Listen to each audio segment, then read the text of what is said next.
आज आपण बनवणार आहोत पालकची कुरकुरीत भजी। हृदयापासून मेंदूपर्यंत सर्व अवयवांसाठी पालक गुणकारी असते। यात आयोडीन असल्यामुळे मेंदूवरील ताण कमी होतो। पालकमध्ये लोह असते जे रक्तातील लाल पेशी वाढवण्यास मदत करते, त्यामुळे रक्ताची कमतरता दूर होते। चला तर मग अशीच हेल्दी रेसिपी बनवायला आपण स्टार्ट करूयात। या ठिकाणी मी पालक स्वच्छ धुवून घेतला आहे। 1 वाटी बेसनचं पीठ, 1 वाटी मध्यम आकाराचा कांदा उभा बारीक चिरून घेतलेला आहे, ओवा, ठेचलेली हिरवी मिरची, हळद आणि मीठ चवीपुरतं। पालकमध्ये आधीच मिठाचे प्रमाण असते, त्यामुळे मीठ कमी प्रमाणात घालायचं आहे। चला तर मग आपण पालकची भजी बनवायला सुरुवात करूयात। त्यासाठी आपण त्यामध्ये मिक्स करणार आहोत ओवा, हिरवी मिरची, हळद आणि मीठ। हे आपले सगळे जिन्नस आपण पालकमध्ये मिक्स करून घ्यायचे आहेत। पालकला मिठामुळे पाणी सुटते आणि त्यामुळे आपले जिन्नस आणि पालकची चव ही छान मिक्स होते।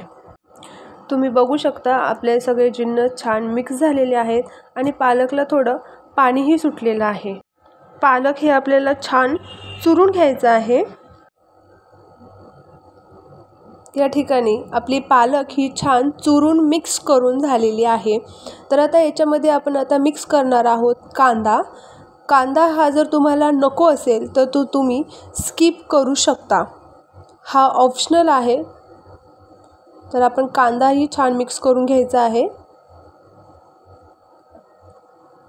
कांदा आपला मिक्स करून झालेला आहे। तर ह्याच्यामध्ये आता आपण नेक्स्ट बेसनचं पीठ हे आपण आता छान असं मिक्स करून घ्यायचं आहे। आता आपलं छान मिक्स करून झालेलं आहे। तर हे आपण एक 10 मिनिटासाठी भिजत ठेवणार आहोत। 10 मिनिटं झालेली आहेत। आता बघूया आपलं पीठ हे छान भिजून झालेलं आहे। आपण हे पुन्हा एकदा असं मिक्स करून घ्यायचं आहे। आता हे आपलं पीठ पूर्णपणे रेडी आहे। तर आता आपण भजी तळूया। मी आधीच तेल गरम करण्यासाठी ठेवलं होतं आणि आता ते गरम झाले, तर त्यामध्ये आता आपण असं एक एक छोटे छोटे भजी सोडूयात।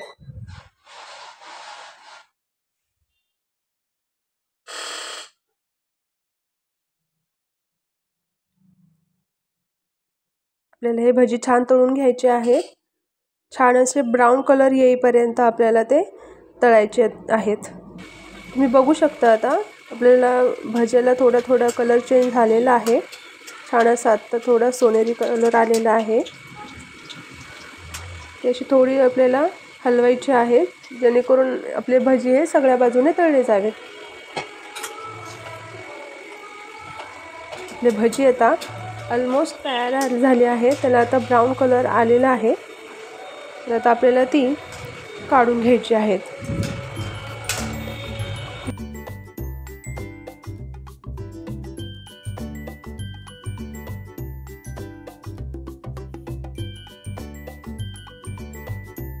गरमागरम भजी सॉस सोबत खाण्यासाठी सर्व करा।